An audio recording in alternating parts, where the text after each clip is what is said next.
Hello students, जैसा कि हम जानते हैं हमारा 75 डेज़ का 12 आवर्स का चैलेंज चल रहा है। तो आप लोग कैसा फील कर रहे हैं? उसको पूरी तरह टास्क को कंप्लीट कर पा रहे हैं पर डे रिकॉर्डिंग?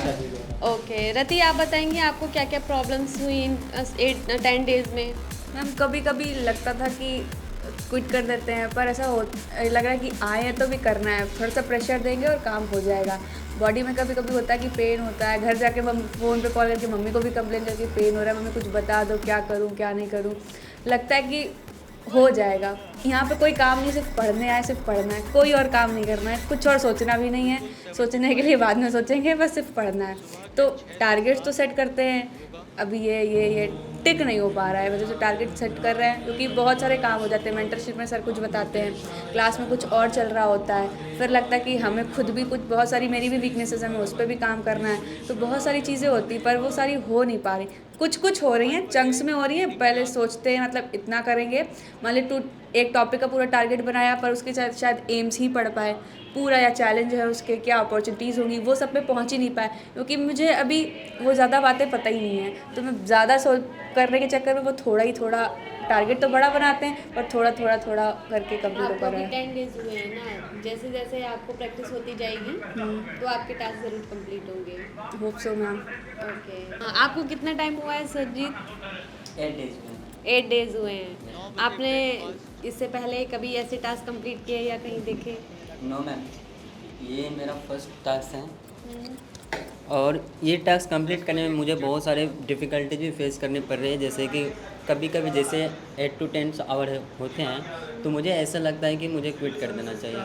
बट ये जो एम्स होते हैं, अपने खुद के जो टारगेट होते हैं बनाए हुए 12 आवर के, तो उसमें फिर कभी फील होता है कि नहीं, 12 आवर कंप्लीट करने के बाद ही जो करना है वो करना है।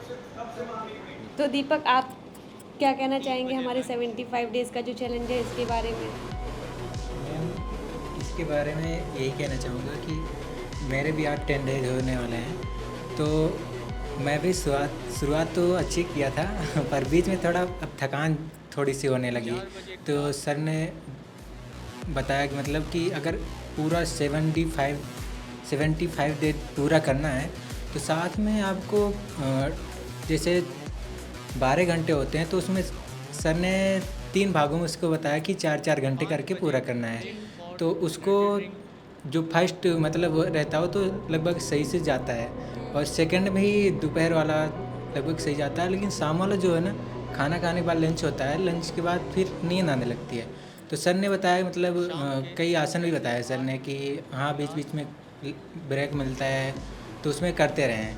और अगर पूरा यानी कि 75 डे पूरा करना है तो धैर्य के साथ और एक जो है कि मतलब कॉन्फिडेंट के साथ मतलब पूरा करना है, और उसमें जो बताएं सर उसको फॉलो करते हुए के चलना है।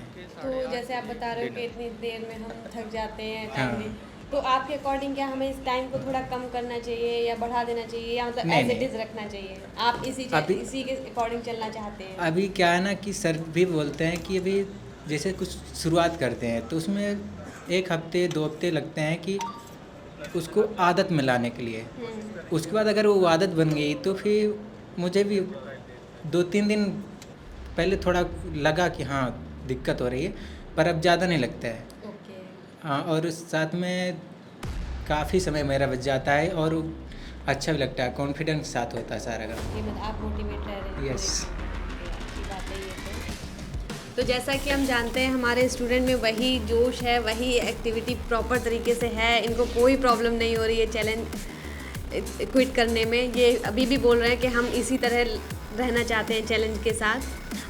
मनी, आप बताइए, आप जो एक्सपेक्टेशंस लेके गुरुकुल में आए थे, क्या वो आपको फुलफिल हो रही है? जैसा सोच कर आए थे उस तरीके के टास्क, क्योंकि गुरुकुल में 12 आवर्स का रूटीन चलता है, तो क्या कहना चाहेंगे आप कि उसी तरीके से जो आप सोच कर आए थे वो चीज़ें आपको वैसा मिला है या नहीं? मैम वैसा भी मिला है और उससे बेहतर भी मिल रहा है। जैसे कि 12 आवर जो चैलेंज है मैम, तो पहले उतना देर बैठ नहीं पाते थे, बट अब आदत लग गई है 8 डे में मैम। तो पैर तो हल्का दर्द होता है मैम, नींद भी आती है क्लास में, बट सर ओजांग सर हम लोग के लिए जो प्रोवाइड करवा रहे हैं तो वो तो हम ही लोग के लिए मेहनत कर रहे हैं मैम। तो सेल्फ मोटिवेट भी है एक तरह से।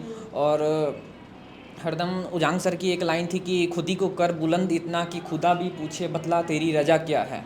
तो मैम इससे भी, इस लाइन से भी मोटिवेट रहते हैं। और मैम और एक और लाइन था कि मैम कि जितने भी मेहनत करो, कुदरत उस मेहनत का एक भी जर्रा व्यर्थ नहीं जाने देता है मैम। तो मैम इसी से मोटिवेट है मैम। और 8 डे हुआ है मैम मेरा, तो बस वर्क चल रहा इसी टास्क के साथ कंटिन्यू है। Yes ma'am. बिल्कुल नहीं चाहते कि इसमें कोई टाइम कम हो या कोई टाइम नहीं मैम, ज़्यादा भी हो जाए तो 1-2 घंटे में, चलेगा, बट लेकिन कम नहीं चलेगा। यस मैम, क्योंकि आदत पड़ गई है मैम 12 बहुत आवर अच्छी की। बात है ये तो। चलिए, थैंक यू। अच्छा रुचिका, आपके अकॉर्डिंग क्या करना चाहिए? हमारा जो ये टास्क चल रहा है इसमें हमें और इम्प्रूवमेंट करना चाहिए या क्या करना चाहिए आपके अकॉर्डिंग? आप बताइए। पहले तो एक छोटा सा फीडबैक देना चाहूँगी मैं अपना। जब हमने ये 12 आवर्स जो चैलेंज है उसको स्टार्ट किया, उसके पहले ही हम लोग जो थे 8 to 8 बैठते थे। क्लास फिनिश होने के बाद हम लाइब्रेरी में बैठते थे।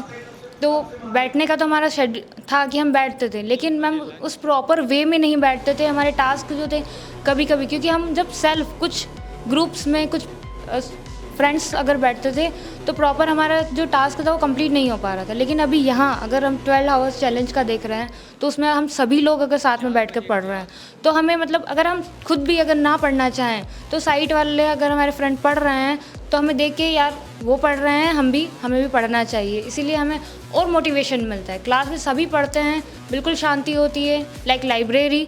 सो हमें कोई डिफ़िकल्टीज़ नहीं हो रही है पढ़ने के लिए। और इम्प्रूवमेंट में ये है कि मैम हमारे जो टास्क हैं, बहुत सारे टास्क हमने किए हैं। जैसे रति ने बताया अभी कि हमारे बहुत सारे टास्क होते हैं, हम नहीं सिलेक्ट कर पा रहे हैं, क्या करें? क्योंकि हमारी क्लासेस चलती हैं, हमारी कुरुक्षेत्र की क्लासेस होती है, पॉलिटी की क्लासेस होती है हमारी, इवन हमारी आंसर राइटिंग की क्लासेस हो रही है जो 360 एनालिसिस करवा रहे हैं सर, फाइटर की क्लासेस हो रही है। मैम सभी में सब्जेक्ट कुछ अलग अलग जा रहे हैं। यस मैम, पॉलिटी पढ़ रहे हैं हम, 360 में हम जियोग्राफी प्लस पॉलिटी पढ़ रहे हैं। उसके साथ ही हमने कुरुक्षेत्र में हमारा इकॉनमी चल रहा है। तो सारे सब्जेक्ट डिफरेंट हुए जा रहे हैं। मतलब हमें वैसे उजांग सर कहते हैं कि एक दिन हमें अगर आपका टास्क है तो सिर्फ 2 सब्जेक्ट लेके चलिए, लेकिन हमारे सारे सब्जेक्ट हो रहे हैं उसमें। तो वो हम सेल्फ नहीं कि घर जाकर हम क्या पढ़ें, आंसर राइटिंग का रिवीजन करें, क्योंकि सब्जेक्ट अलग अलग हो रहे हैं। तो अगर हम सिर्फ यही कहना चाहूँगी कि सर हमें एक पर्टिकुलर टास्क दे दें कि इस टॉपिक को आपको इस वीक के टारगेट हमें दे दें कि आपका इस वीक में आपका ये सब्जेक्ट का ये टॉपिक आपका क्लियर हो जाए। That's enough. हमारा अगर वन वीक करके भी हमने अगर कर लिया तो हमारा हो जाएगा। तो इम्प्रूवमेंट की नीड है। तो हर्ष, आप क्या कहना चाहेंगे इसके अकॉर्डिंग? मैम वैसे तो कहा जाए तो हमारा तो जो 12 घंटे का स्टडी चैलेंज है, लेकिन अगर हमारा गुरुकुल का पूरा शेड्यूल देखें तो उसमें सिर्फ हमको 8 घंटे ही हैं जो हमें सिर्फ सोने के लिए मिलते हैं। बाकी हमारा पूरा गुरुकुल शेड्यूल्ड है। 8 घंटे से भी कभी कम समय, 8 घंटे से भी कम समय, लगभग 7 साढ़े 6 या 7 घंटे ही मिल पाते हैं। और सुबह जैसे हमारी योगा होती है तो योगा क्लास, योगा के बाद मेडिटेशन, देन मेंटरशिप के बाद फिर हमारा न्यूज़पेपर एनालिसिस होता है। इसके बाद हम हमारे ग्रुप्स बनाकर न्यूज़पेपर एनालिसिस करते हैं। इसके बाद हमारी अलग अलग क्लासेस होती हैं। और सर ये बोल रहे थे कि अगर इस शेड्यूल में आप ये देखे बिना कि आपसे पढ़ाई हो रही है या नहीं हो रही है, ये बात की बात है। सर ने एक बहुत अच्छा एग्जांपल दिया था ट्रेन के डिब्बे का। हम जब ट्रेन में या बस में बैठे होते हैं तो हमको पता है बस भले धीरे चल रही है, तेज़ चल रही है, लेकिन हमको हमारी मंजिल तक पहुंचा देगी। तो ऐसे ही है, हम अगर आप इस शेड्यूल में सिर्फ बैठ गए ना तो इसके लिए आपको ये सोचने की ज़रूरत नहीं है कि आप कैसे होगा क्या होगा, आप अपनी मंजिल तक ज़रूर पहुँचेंगे। और इम्प्रूवमेंट के लिए अगर जहाँ तक बात की जाए तो इसमें लगभग सभी सफिशिएंट चीज़ें हो रही हैं और अभी मेरे हिसाब से अभी कोई इम्प्रूवमेंट की ज़रूरत नहीं है। उससे कहीं ज़्यादा, उससे कई एक्सपेक्टेशन मतलब 100% से 110% मिली है यहाँ पे। तो जैसा कि हम देख रहे हैं हमारे स्टूडेंट में आज 10 डेज़ में भी वही जज्बा है जो फर्स्ट डे 1 में था, और अभी ये पूरी हैप्पीनेस के साथ इसे कंप्लीट कर रहे हैं टास्क को। तो बाकी आगे भी यही बुलंदी रहेगी। ओके ठीक है।